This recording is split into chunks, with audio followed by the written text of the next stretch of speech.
donc, sans plus attendre, Daniel Borio sur la bioéthique donc, et le genre. Merci Daniel. Bonsoir.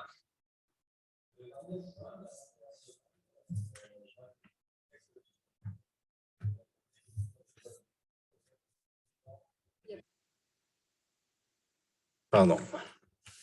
M'entendez maintenant? Excuse-moi. Donc, le 29 juin, l'Assemblée nationale va adopter le texte définitif de la dernière révision de loi bioéthique au terme de 2 ans de débats et de navette parlementaire. Après la déclaration sans réserve de conformité à la Constitution de la totalité de la loi, effectuée par le Conseil constitutionnel un mois plus tard, le texte a été promulgué le 2 août 2021. Puisque nos doctorants, à qui je remercie vivement pour l'organisation de ce colloque, nous invitent à porter un regard croisé entre droit et sciences politiques, cette dernière révision de la loi constitue pour moi une occasion de présenter à la fois l'esprit global du dispositif politique bioéthique et qui demeure pratiquement le même depuis 1994, ainsi que les principales dispositions juridiques qui ont beaucoup évolué et ont été modifiées. Dans un premier temps, donc, je présenterai le cadre politique de la bioéthique à la française, puisque c'est dénominé comme ça par le Conseil d'État, pour par la suite, dans un deuxième temps, étudier la dernière révision, ses avancées, ses manquements très rapidement. Enfin, je conclurai avec une appréciation critique quant à la dimension démocratique du dispositif bioéthique. Le dispositif bioéthique au biodroit à la française se caractérise par un fort interventionnisme de l'État, aussi bien sur le contenu des normes que sur la méthode de création et révision législative.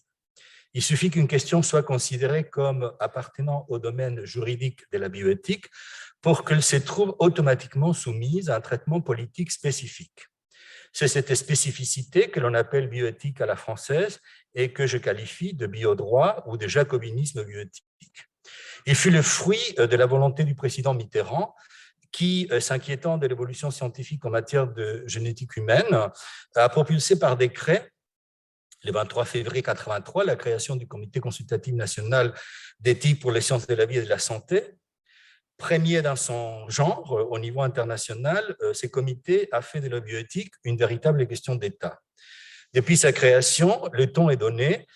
Le Comité consultatif national d'éthique est composé de personnalités nommées par le président de la République ou désignées par les autorités de l'État, comme le Premier ministre, le Conseil d'État, la Cour de cassation ou des institutions politiques de recherche, publiques de recherche, lesquelles se trouvent investies de la légitimité pour dire ce qui est conforme ou pas à l'éthique.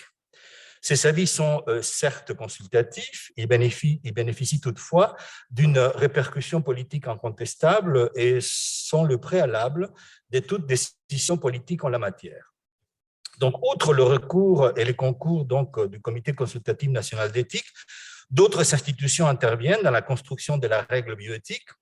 En effet, sans l'avis et le rapport du Conseil d'État, de l'Agence de la biomédecine, de la Commission nationale consultative des droits de l'homme, de l'Office parlementaire d'évaluation des choix scientifiques et techniques, du rapport de la mission parlementaire et des différentes études d'impact et de la tenue des états généraux de la bioéthique, les successives révisions de la loi bioéthique ne sont tout simplement pas possibles.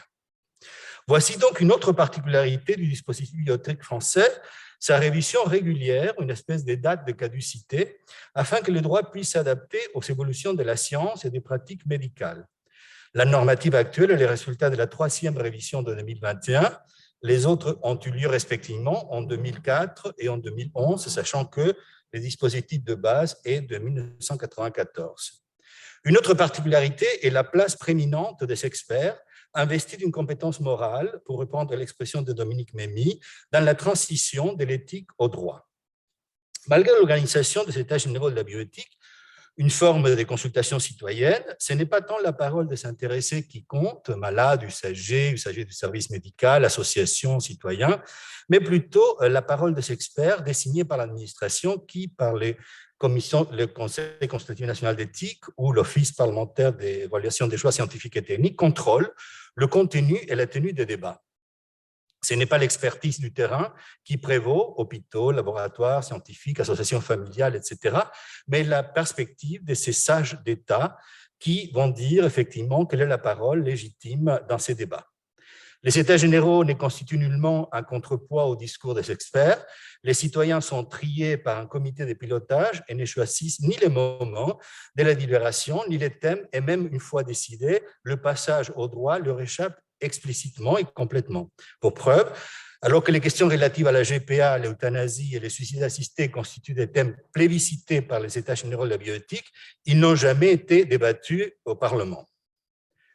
Le dispositif est complété par la mission d'information de l'Assemblée nationale sur la révision de lois relatives à la bioéthique qui a été créée en 2008 pour procéder aux auditions d'experts et de la société civile avant le débat parlementaire. La dite mission est composée de 72 députés dont la majorité sont membres de l'AREM et entre le 16 mai et le 7 novembre, elle a auditionné une centaine de personnalités sous la forme de tables rondes disciplinaires. Au terme de cette procédure, la mission publie ses conclusions. C'est après les rendus des rapports des institutions indiqués plus haut et une fois conclues les auditions parlementaires que la discussion proprement dite peut s'engager à l'Assemblée nationale. Rappelons-nous que l'origine du texte est un projet de loi provenant du gouvernement qui devrait être régi théoriquement par les différents amendements de deux chambres, mais en réalité, ce sont ceux soutenus uniquement par le gouvernement qui ont fini par être adoptés. Pour rappel, l'amendement Touraine sur l'inscription de l'enfant né par GPA à l'étranger fut refusé par le gouvernement. En dehors de la procédure présentée plus haut, le Parlement, c'est-à-dire la représentation populaire, ne peut pas se saisir directement d'une question bioéthique. Tout se passe comme si le peuple était incapable d'en délibérer librement sans la tutelle des experts et indépendamment du cadre contraignant imposé par l'État.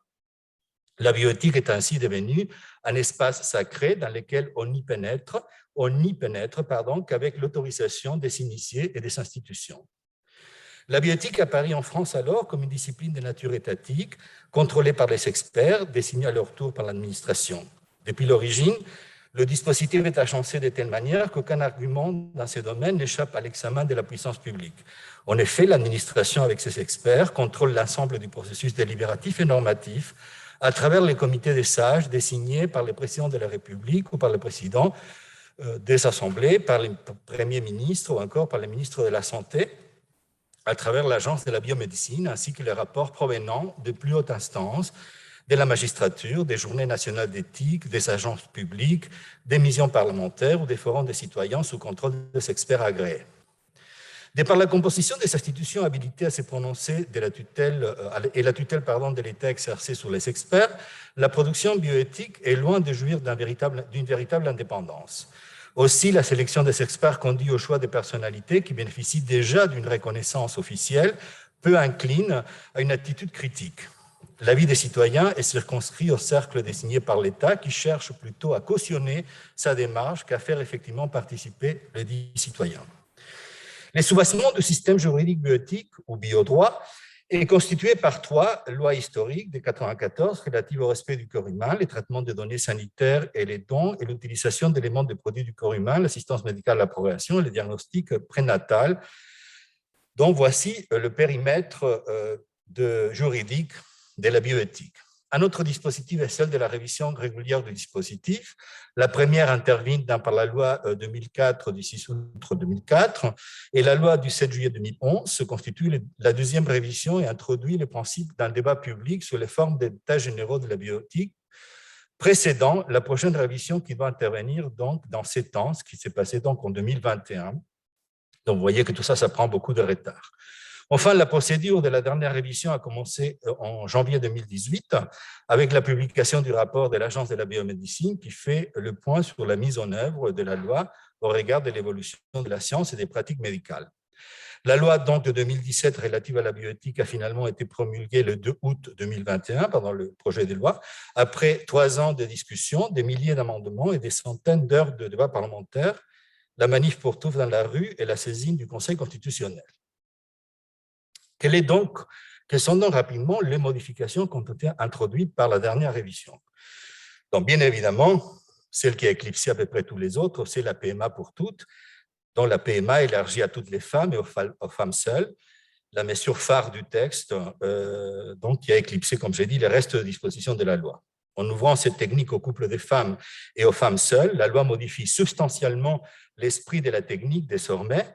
Il ne s'agit plus d'un palliatif à la stérilité du couple hétérosexuel, mais d'un droit de la femme en couple homosexuel ou seul de concrétiser un projet parental à travers une PMA. Mais également, la loi donc introduit un droit d'accès à l'identité du donneur, qui est pour moi le prix à payer pour ce changement de paradigme, c'est-à-dire de passer par la levée de l'anonymat du donneur, imposé surtout aux femmes, car les couples hétérosexuels mariés pourront toujours échapper au dispositif grâce à la présomption de paternité. L'accès aux origines crée l'illusion d'une filiation fondée sur la biologie, même si aucun lien juridique n'existe entre le donneur, bien évidemment, et l'enfant issu d'une PMA. Nous sommes passés ainsi de l'obligation d'anonymat à l'obligation de transparence, deux attitudes qui correspondent bien, pour moi, avec l'esprit antilibéral du dispositif bioéthique français. De plus, l'accès à l'identité du donneur et la gratuité constituent pour moi le requiem pour la PMA, comme je l'ai dit dans un article, pénurie des gamètes, peur de voir arriver un enfant qui viendrait frapper à la porte du géniteur ou de la donneuse d'ovocytes, etc.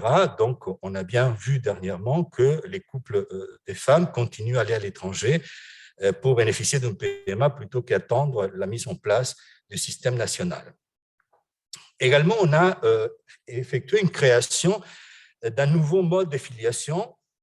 Donc, outre la mesure prévue par la loi, deux femmes mariées ou non pourront dorénavant produire devant le notaire une reconnaissance conjointe anticipée de l'enfant à naître pour établir la filiation. Notons que pour la première fois, dans l'acte de naissance, on va indiquer les modes de conception de l'enfant, et ceci uniquement pour les couples de femmes.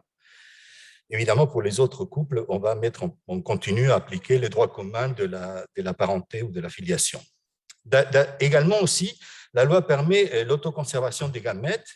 Il faut saluer pour moi la disposition permettant la conservation sans raison médicale des ovocytes et du sperme, tout comme l'amélioration de l'acte de la greffe, du don croisé d'organes prélevés sur personnes vivantes, qui sera désormais facilité.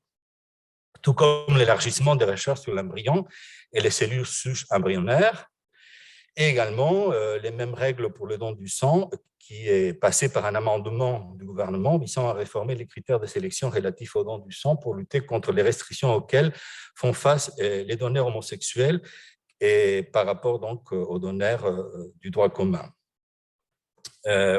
Certaines libertés demeurent toujours ignorées cependant. Surtout la GPA, y compris la simple inscription automatique des parents d'intention au registre de l'état civil français.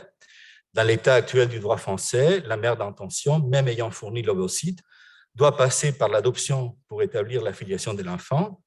Cette question, qui n'était pas pressante dans le texte initial, a fait l'objet d'un amendement permettant d'unifier la jurisprudence vers le bas, c'est-à-dire s'aligner à peu près à ce qu'est dit la Cour européenne. Le Code civil est désormais complété pour préciser que la reconnaissance de la filiation à l'étranger est, je cite, appréciée au regard de la loi française.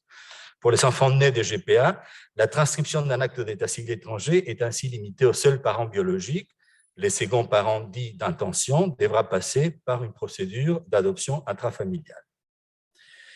Donc, je regrette également que l'application du droit commun de la présomption de parentalité pour les couples de femmes n'était pas adoptée. Actuellement, un couple hétérosexuel ayant recours à un don de gamètes donne son consentement préalablement à la conception de l'enfant devant un notaire. Au moment de la naissance, la filiation de l'enfant est établie à l'égard de la mère par la mention de son nom dans l'acte de naissance et pour le père par la présomption de paternité si les parents sont mariés. Le consentement au don constituerait la preuve que la femme qui n'a pas accouché de l'enfant est conjointement à l'origine du recours à la PMA avec tiers donneur afin d'établir ensuite sa filiation selon le mode habituel, soit la reconnaissance, soit la présomption. Mais en fait, le législateur a opté pour un système, comme je dis, spécifique pour les femmes lesbiennes. De même, la loi n'a pas réglé le problème de la parenté transgenre. Plutôt qu'utiliser le terme femme, on aurait pu préférer le terme de personne en capacité de porter un enfant. La loi n'a pas réglé le problème de l'établissement du lien de filiation après le changement de sexe du parent. La situation est d'autant plus grave que la Cour de cassation, dans un arrêt du 16 septembre 2020, refuse de reconnaître comme mère une femme transgenre. La PMA post-mortem est aussi interdite, continue à être interdite. Et il est paradoxal de contraindre une femme dont l'époux est décédé à renoncer à un projet commun de PMA avec les gamètes de cette dernière ou les embryons du couple, alors qu'elle sera autorisée à réaliser une PMA seule avec tiers donneur, et bien évidemment, elle pourra décider de l'incinération ou effectivement le don à la science de cet embryon. De même, la ROPA, la réception d'ovules du partenaire permettant aux deux femmes de participer corporellement à la conception de leur enfant, a été interdite, alors que cette technique avait été proposée par les projets de loi. Lors du débat parlementaire, le gouvernement s'y est opposé, introduisant ainsi une discrimination, puisqu'un homme peut donner son sperme à sa compagne en vue d'une PMA, alors que ce ne sera pas possible pour un couple de femmes. De même, la prise en charge ou la compensation pour l'employeur de l'autoconservation d'ovocytes a été refusée, tout comme l'accès libre aux tests d'ADN. Donc, en dehors du cadre judiciaire ou du cadre médical, la personne ne peut pas accéder à cette information génétique. S'il semble raisonnable de contrôler la circulation de l'information génétique auprès de la police, des assureurs ou des employeurs, la restriction de l'accès personnel à ses propres informations génétiques participe en revanche du paternalisme d'État. En effet, la reconstruction de l'histoire familiale, la localisation des origines géographiques des ancêtres ou la simple curiosité génétique se trouvent prohibées en France. Donc, il faut passer par, tout le monde passe effectivement par des sites étrangers. Il y a toute une circulation clandestine de toutes ces informations. De même, les tris d'embryons permettant une meilleure implantation continuent à être interdits. Aujourd'hui, on sait que 60% d'échecs est à cause de l'interdiction de cette technique. La DPIA, diagnostic préimplantatoire des anéuploïdes, a été écartée du projet de loi par le gouvernement en dépit des demandes des patients, des associations en particulier, pour ce qui concerne le diagnostic de la trisomie 21 avant l'implantation d'un embryon par PMA. C'est-à-dire qu'on va implanter un embryon par PMA et puis la femme sera obligée de procéder à une IVG. L'interdiction des opérations d'assignation pour les nouveau-nés intersexes continue effectivement à ne pas être traitée, tout comme certaines questions comme la propriété intellectuelle des données personnelles en matière de santé, le clonage thérapeutique permettant de produire des cellules et des organes et remédiant ainsi à la fois à la pénurie d'organes et au rejet d'organes greffés, et bien évidemment l'euthanasie, qui était une des questions plébiscitées par les États généraux de la bioéthique, donc n'était pas traitée par cette révision. Pour conclure, donc, je vais dire que ces modèles construits sur le mode de l'expertise articulée et contrôlée par l'État, sans jamais vraiment déterminer la légitimité de ces sages dont le rôle n'est pas clairement défini, la bioéthique constitue un révélateur de la difficulté à installer une culture du débat public et à faire confiance aux citoyens ordinaires, qui apparaît rarement comme une source de créativité et d'indépendance, mais comme un être irréfléchi qui nécessite de la tutelle expertale et même sous l'autorité d'un formateur et d'un comité de pilotage lorsqu'au sein des États généraux de la bioéthique, les citoyens prennent une décision. Celle-ci, évidemment, n'est pas transmise pour débattre officiellement.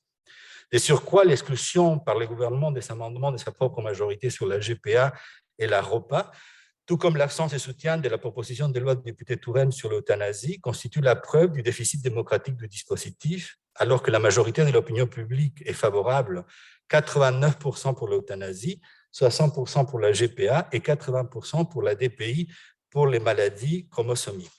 De même, il semble légitime de se poser la question de savoir si toute cette mobilisation institutionnelle qui, du Comité national consultatif d'éthique aux États généraux à l'Officine parlementaire d'évaluation des choix scientifiques et techniques, en passant par les comités consultatifs des droits de l'homme et l'Agence de la biomédecine, est là pour renforcer la délibération ou pour légitimer une décision politique intérieure.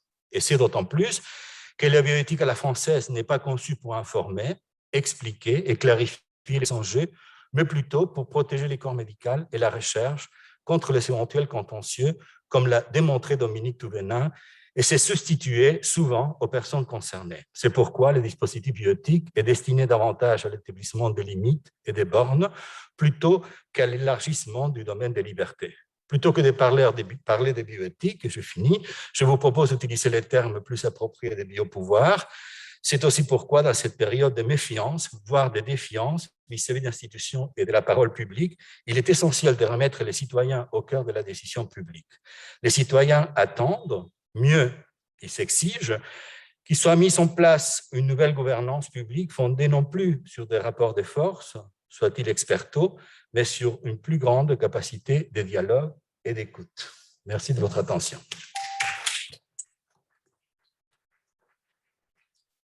Merci, cher Daniel, de cette analyse engagée des nouvelles dispositions de la loi d'août 2021, de la bioéthique, qui ouvre sur de nouvelles perspectives, notamment avec la mise en œuvre de nouvelles formes de filiation, et qui montre aussi l'illusion en fait, de vouloir fonder la filiation sur un ancrage biologique du corps.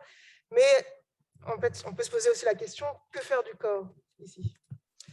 Alors, Jennifer, on écoute à présent Jennifer Merchant qui va nous parler du sexe, genre et du génome humain. Merci beaucoup. Merci aux organisateurs. Merci Géraldine de présider cette séance. Je suis la dernière personne à parler. Tout à fait. Et il fait chaud, donc je vais essayer d'être le plus bref possible. Et en plus, je vais, comment je fais écran ici, insertion, là.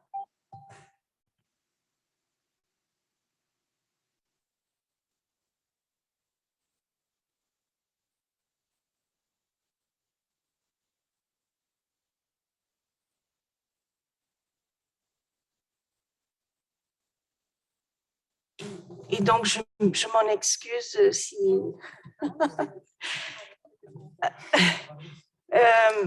je vais parler de sexe, genre et le génome humain. Et alors, je ne vais pas parler du contexte français. Je vais un petit peu m'éloigner et regarder les enjeux sociopolitiques autour de ces problématiques.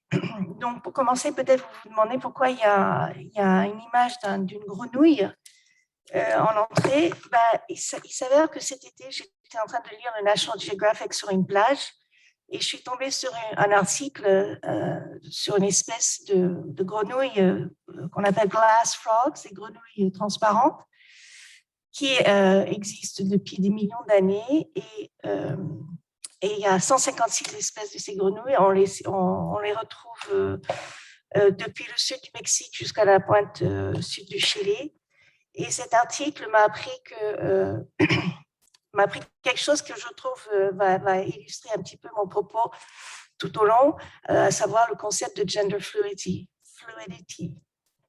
Alors, cette espèce, il y a 24 espèces qui ont été étudiées et cette espèce en particulier, ces espèces sont intéressantes parce que le mâle, en fait, utilise pour attirer des femelles afin d'accoupler et transmettre son patrimoine. En fait, pour attirer dans un premier temps la femelle, il va se mettre à côté d'une grappe d'ovocytes d'une autre femelle. Et les femelles qui sont autour regardent et se disent, tiens, il a l'air d'être un père expérimenté, donc c'est une façon d'attirer la femelle vers lui. Il trouve un partenaire, mais ça ne s'arrête pas là. C'est-à-dire qu'après que la femelle pose ses ovules, en fait, il reste. Et il les couve, il va chercher la rosée pour les nourrir, et jusqu'à les protège des prédateurs. Et en fait, la femelle, elle part, quoi. Elle part retrouver un autre mâle qui, pour elle, semble être un bon géniteur. Donc, je me suis dit que c'était... Bon, ça, c'est les scientifiques qui mettent sur le comportement de ces grenouilles des caractéristiques que nous associons à ce qui est une bonne mère, ce qui est un bon père. Donc, c'est peut-être quand même un clin d'œil parce que je suis sûre que les grenouilles ne pensent pas les choses comme ça. Mais je trouvais que c'était une façon d'illustrer un petit peu ce que je vais vous raconter maintenant. Alors... je vais juste évoquer deux enjeux politiques et sociaux de la question du sexe et genre, c'est la santé publique et les critiques, pas les critiques, mais les analyses féministes autour de deux problèmes, l'absence criante de problématiques de sexe et genre dans tous les rapports internationaux bioéthiques sur la modification du génome humain, etc. Et la deuxième critique qui vise plus particulièrement le problème concernant les femmes, c'est d'où viennent les ovocytes pour la recherche. Et ensuite, je vais passer ensuite à une réflexion qui est menée par Sarah Richardson et d'autres sur la question, le gène a-t-il un sexe? Alors là, je ne vais pas rentrer dans les détails de tous ces rapports, mais si je vais circuler le PowerPoint, vous allez pouvoir lire notamment l'Académie nationale française de médecine.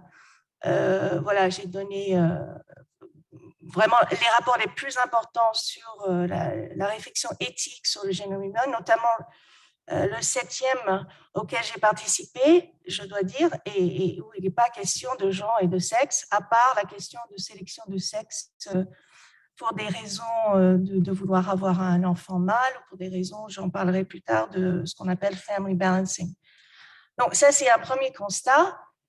Ensuite, je mets critique féministe parce qu'il n'y a pas que des féministes, il y a aussi des bioéthiciens, des politiques qui critiquent actuellement ce qui se passe au niveau de la recherche sur l'embryon. D'où viennent ces embryons? Alors, évidemment, comme vous savez, pour créer un embryon, il faut un spermatozoïde et un ovocyte. Il est très facile de récolter des spermatozoïdes. Il est beaucoup plus difficile de récolter des ovocytes de femmes. Donc, il y a deux modèles, si vous voulez. Il y a le modèle dit américain où les femmes peuvent vendre leurs ovocytes pour la recherche ou alors pour un projet parental pour d'autres. Et après, il y a le modèle dit anglais où les scientifiques n'utilisent que des embryons donnés à la science par des couples qui sont passés par un fil et qui, avec avec des embryons surnuméreurs, disent qu'ils peuvent aller à la science. Après, il y a un troisième modèle qu'on ne maîtrise absolument pas, c'est ce qui se passe en Chine, par exemple, mais je ne vais pas rentrer là-dedans. En tout cas, l'idée est que quand une femme doit se faire stimuler pour donner des ovocytes, pour que les ovocytes soient extraits, c'est beaucoup plus dangereux pour sa santé qu'un homme qui donne son sperme. Elle doit se faire des injections, ça peut avoir une incidence sur sa propre fertilité. Aux États-Unis, on a vu des femmes qui font ça de façon, on appelle ça les serial egg donors, de façon répétée pour pouvoir financer leurs études, etc. Donc, il y a toute une problématique autour de cette question. Ensuite, bon là, je ne vais pas développer, mais en fait, si vous voulez, il y a deux problèmes. Il y a le problème de ce que Ayok Wahlberg a appelé la reproduction sélective. Je cite son livre à la fin. Et puis, il y a la question de la modification du génome humain et tout ce que ça promet pour éventuellement éradiquer des maladies monogéniques. Mais actuellement, donc du côté de la sélection reproductive, on voit, par exemple, dans le premier exemple que je donne, que la sélection du sexe de l'embryon qui se fait en amont en IVF est justifiée aux États-Unis alors que critiquée par des féministes dans les pays comme l'Inde, etc. Justifiée aux États-Unis, et là il y a des chiffres sur le nombre de cliniques qui proposent en DPI la sélection du sexe. Donc, un petit peu ce que... Oh, il est là, Daniel. Un petit peu ce que Daniel disait au nom du choix, de l'autonomie des patients qui veulent ce qu'on appelle family balancing. Ils ont déjà deux garçons, ils veulent une fille, etc. Alors que quand c'est effectué dans les pays du Sud, on va dire que c'est évidemment de l'eugénisme, on va éradiquer les filles, etc. Une deuxième question et concern, comment dirais-je, inquiétude des féministes, c'est une fois que la modification du génome humain va être, et je parle du génome humain germinal, c'est-à-dire qu'on va modifier les ovocytes, les spermatozoïdes et ou les embryons, qui va avoir accès à ces techniques? Est-ce que ça va être encore une problématique économique où il n'y a que les personnes riches, etc. Et donc, vous pouvez trouver toutes ces questions passionnantes, passionnément analysées par Ayok Wahlberg, qui a passé 1 an au Vietnam et un an en Chine, sur la question de la sélection par les Chinois et les Indiens dans les centres d'infertilité. Et enfin, pour moi, c'est la critique féministe la plus importante, il n'y a aucun pays qui dispose d'un registre de suivi de santé des donneurs de gamètes et des enfants qui en sont issus. Même en France, il y a un suivi des enfants, mais il n'y a pas de suivi des donneurs de gamètes au-delà d'un certain nombre d'années. Sans parler par exemple, aux États-Unis, où il n'y a pas de registre national. Ce sont justement des fratries qui se sont retrouvés entre eux et qui ont échangé des informations entre eux par le biais d'une association qui est très connue, qui s'appelle Donor Sibling Network. Alors là, je passe à la deuxième partie, qui est un petit peu, enfin, qui focalise plus sur la génétique en elle-même. Le gène donc, qui va être soit X, X, Y, a-t-il un sexe? A priori, depuis des siècles, on dit, mais enfin depuis des siècles, depuis qu'on a découvert les chromosomes X et Y, on dit, mais bien sûr, un XX c'est une fille, un XY c'est un garçon. Et Sarah Richardson, qui est historienne et philosophe des sciences, a écrit un livre que je vous recommande et qui travaille sur ces questions. Dans un premier temps, elle montre dans une vision historique, dans une approche historique, que c'est une vision réductionniste des différences entre les sexes qui informe préalablement, mais même depuis la découverte du X et Y, des siècles de recherche scientifique. Elle poursuit en démontrant comment cette vision réductionniste a ensuite intégré la science génétique, la biologie moléculaire, c'est-à-dire aucune remise en cause de cette vision binaire. Et donc, voilà ce que je viens de dire, elle analyse comment cette binarité informe les scientifiques qui ne se posent aucune question là-dessus. Donc, quand même, il y a un biais dès le départ d'un protocole de recherche. Et cette attribution binaire aux chromosomes X et Y est fondamentale dans ce qu'on appelle, dans les milieux de recherche, un dimorphisme naturel qui est donc différence d'aspect du mâle et de la femelle dans une même espèce. Or, nous savons aussi grâce à la génétique, que la relation entre les chromosomes X et Y dans le résultat phénotypique n'est pas simple et linéaire. Autrement dit, X et XY ne sont pas suffisants pour expliquer le développement du sexe gonadique, à savoir que sur le chromosome Y, il y a un gène qui est seulement en partie responsable du développement des testicules, mais seulement, et d'autres gènes se trouvant sur d'autres chromosomes sont aussi nécessaires. Donc, on est vraiment au début, en fait, de la connaissance scientifique dans ce domaine, et qui donc fait écho aux demandes, Daniel en parlait tout à l'heure, aux demandes de revendication des personnes trans, des personnes intersexes, de toute la problématique de nommer une personne soit mâle, soit femelle, alors qu'il y a des tas de personnes qui ne veulent pas être catégorisées là-dessus. Et je pense que les travaux de Sarah Richardson au Gender Science Lab, qui travaille avec des généticiens et des biologistes, c'est vraiment, vraiment passionnant. Donc, je reviens à ma grenouille. Effectivement, je n'ai pas le temps aujourd'hui, mais il y a de nombreux défis politiques et éthiques relatifs au sexe et aux gens qui vont se mettre, qui sont déjà devant nos États, qui sont déjà en train de se poser comme des nécessités de nos États à légiférer, comment vont-ils le faire, etc. Je parle de la greffe d'utérus, qui d'ailleurs en France est quand même une histoire absolument dingue. Comment ça a été approuvé sans débat public, on peut revenir. Il va y avoir la question des gamètes synthétiques, des embryons synthétiques, etc. Et puis, bon, pour finir sur une note un peu rigolote, mais pas quand même, hein, pas si rigolote que ça.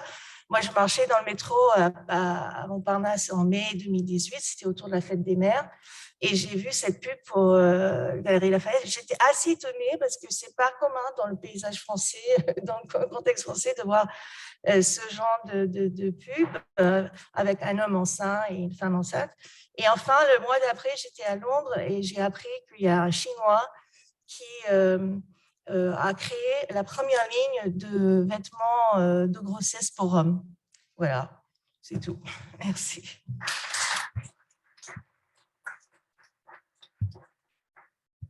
Merci, chère Jennifer, pour cette communication et de nous montrer justement comment les recherches scientifiques, y compris biologiques, peuvent être mobilisées à des fins aussi politiques et sociales, et qui montrent aussi peut-être de nouveau la prise de distance vis-à-vis du corps dans la construction justement des identités, y compris sexuées, des individus.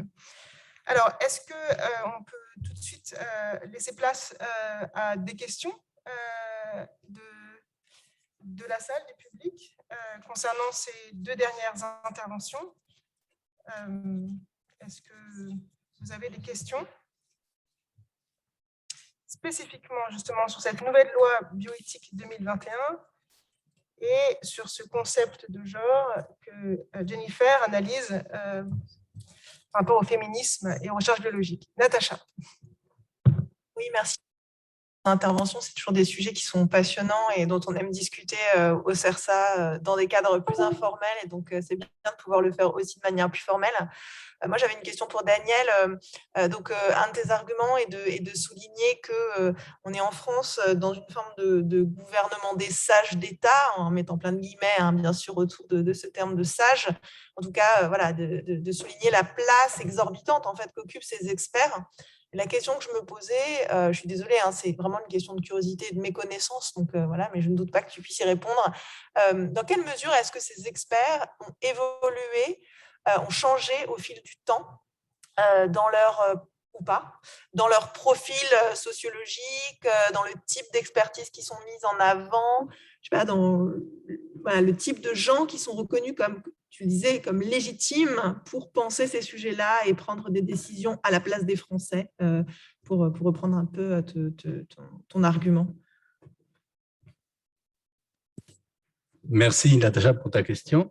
Il y a longtemps, c'est pas moi qui a fait la réflexion sociologique. Moi, j'ai fait simplement un constat juridique. C'est surtout les travaux de Dominique Mémy et surtout ses travaux sur ce qu'elle appelle le magistère bioéthique. C'est-à-dire, elle a analysé la manière dans laquelle interviennent au niveau du Comité consultatif national d'éthique les experts qui sont nommés par les autorités publiques. Et puis par la suite, comment se sont multipliés, parce que ces bouquins datent déjà un peu, et comment ces agents se sont multipliés. Et en fait, moi, je pense que ça ne tient pas tellement de l'évolution individuelle des experts, parce que bien évidemment, il y a une diversité expertale en France, et il y a à peu près plusieurs points de vue sur des questions surtout qui ne sont pas des questions nécessairement scientifiques, enfin, c'est des questions des choix politiques, des choix de société, et donc on peut les appuyer par certaines réflexions d'une partie ou d'une autre partie de la communauté scientifique, en particulier en sciences humaines, tu imagines, c'est encore moins objectivable que pour les sciences dures. Hein. Mais je pense que ce n'est pas tellement ça, c'est la manière dans laquelle le mécanisme de bioéthique à la française, d'une part, le fait qu'il y a un périmètre des questions qui sont considérées comme des questions bioéthiques.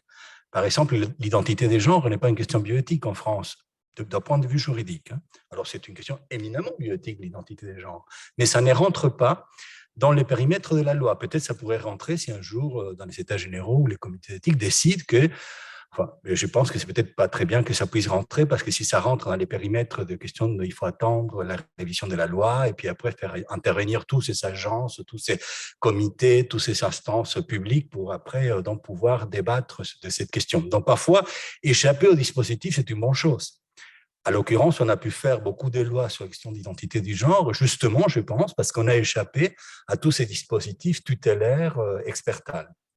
Donc, je ne pense pas que ça tient tellement de l'attitude individuelle ou de la prédisposition individuelle des experts, mais du système français qui va faire une mise en scène, effectivement, de tous les points de vue, mais qui tout de suite après filtrer tous ces points de vue. Et une fois que tous ces points de vue sont exprimés, et même avec l'état généraux, c'est plus caricatural encore, parce que les états généraux, on aurait pu imaginer que c'était vraiment une consultation citoyenne.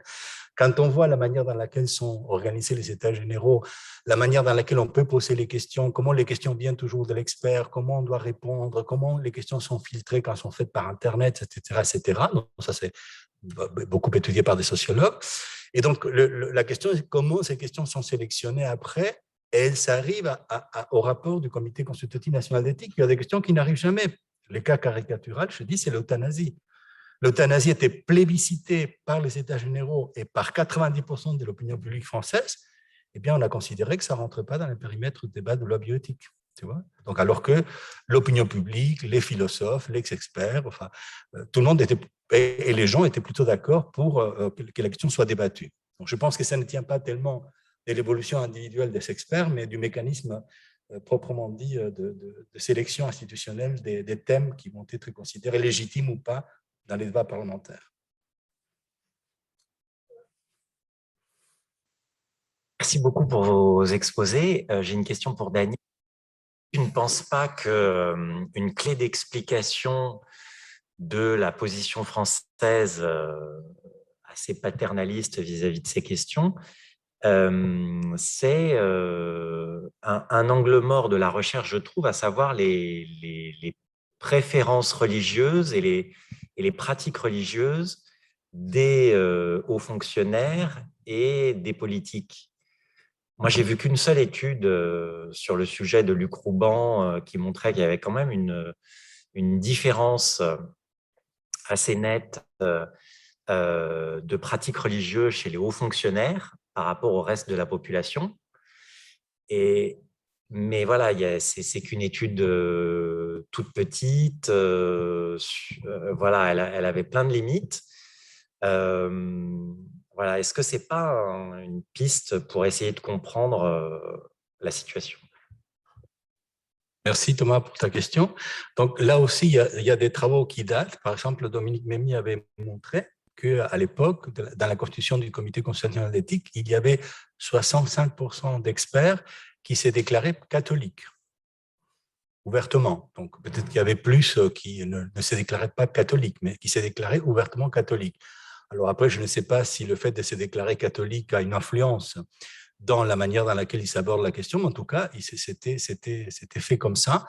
Je ne sais pas maintenant, parce que le comité constitutionnel éthique a changé, il faudrait en fait réactualiser cette recherche, c'est la seule que je connais. Et en tout cas, ce qui est intéressant, au-delà de la composition spécifique de la pratique religieuse des membres du Comité consultatif national d'éthique, c'est le fait que c'est étonnant que pour la première fois en France, par un décret du président Mitterrand, on a décidé d'inclure les familles spirituelles, c'est comme ça que le décret appelé, l'intervention des religions catholiques, juives, musulmanes, et du Parti communiste, parce qu'on considère le Parti communiste à l'époque comme une famille spirituelle. Enfin, ça, c'est une spécificité française. Mais en tout cas, c'était pour la première fois le fait de faire rentrer dans une institution publique donc de délibération, certes pas contraignante, parce que c'est le comité consultatif, mais pour la première fois par décret, on a instauré la présence officielle d'une parole catholique, musulmane et juive en France dans une délibération de type politique et public.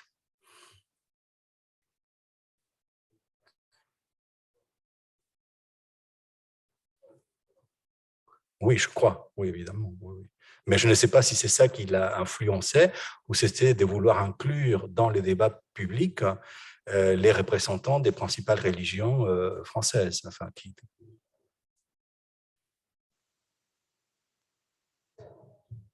Oui, je voulais juste aussi dire quelque chose par rapport à cette inclusion des groupes spirituels ou des religions.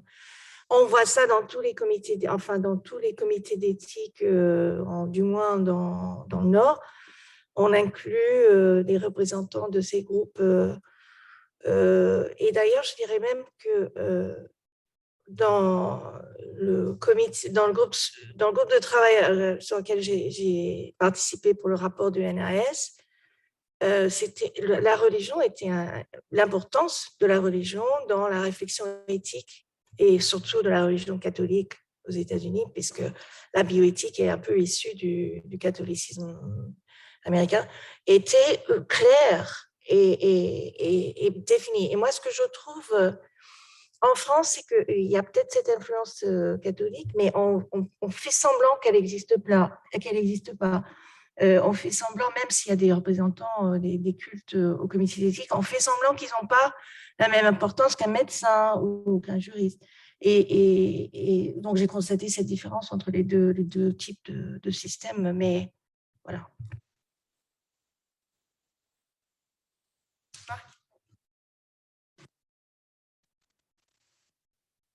Entendez. Bon, j'aurais juste une question pour Daniel, qui est un peu une interpellation aussi, comme c'est un des grands spécialistes de la question bioéthique. Est-ce qu'il n'y a pas un risque à surévaluer en fait la spécificité de ce domaine par rapport à d'autres types de fabriques de la loi?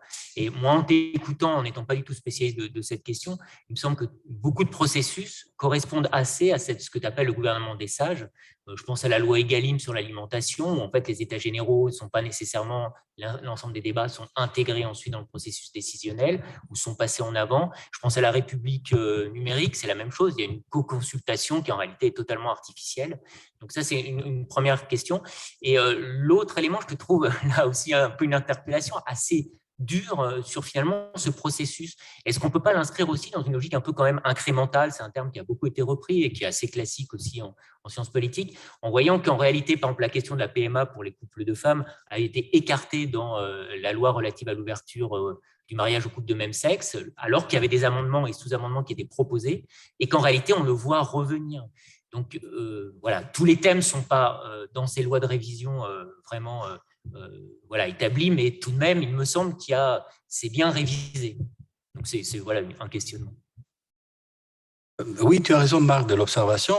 Effectivement, en France, il y a donc un mécanisme d'évaluation, de participation, en particulier du Conseil d'État systématiquement, bien évidemment, et de beaucoup d'agences. La grande différence pour moi, c'est que la seule loi qui établit une date de péremption, c'est la loi bioéthique. Enfin, il n'y a pas d'autre loi qui en établit clairement qu'au bout de 5 ans, il faut reprendre tous les mécanismes et réinstaurer tous ces dispositifs en fait, d'intervention de toutes ces instances publiques pour la révision de la loi. C'est une loi qu'elle porte elle-même, sa fin, et sa nécessité d'une révision permanente. Cette nécessité de révision permanente crée à la fois un périmètre, c'est-à-dire qu'il y a des thèmes qui ne rentrent pas dans le périmètre de la bioéthique, tu l'as bien dit.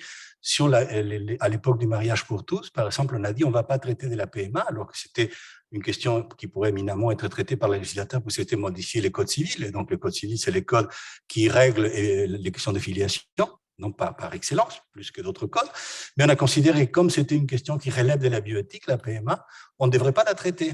Et c'est ça que je trouve, donc, c'est ça que je vois comme spécificité, où on s'interdit de traiter un certain nombre de domaines dans une loi, ou par des amendements, puisqu'on va considérer que ce n'est pas dans les périmètres de la bioéthique, ou de ce que j'appelle le biodroit, et le fait qu'on le fait systématiquement par ces mécanismes en fait, de révision tous les 5 ans, 7 ans, selon les réformes successives de la loi. Mais tu as raison, cette manière de faire intervenir toutes ces agences, c'est propre peut-être à la politique française. Enfin, je ne connais pas une telle intervention comme ça publique dans d'autres pays.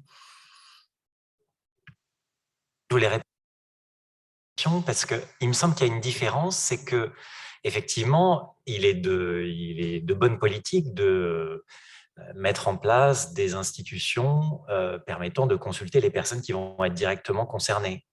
Les entreprises de l'alimentation, dans le cas ou du numérique. Mais alors que là, dans le comité de bioéthique, finalement, on ne consulte pas les personnes intéressées. On consulte des gens qui ont un avis et qui sont quasiment pas concernés. Des religieux, voilà, c'est peut-être et dans un domaine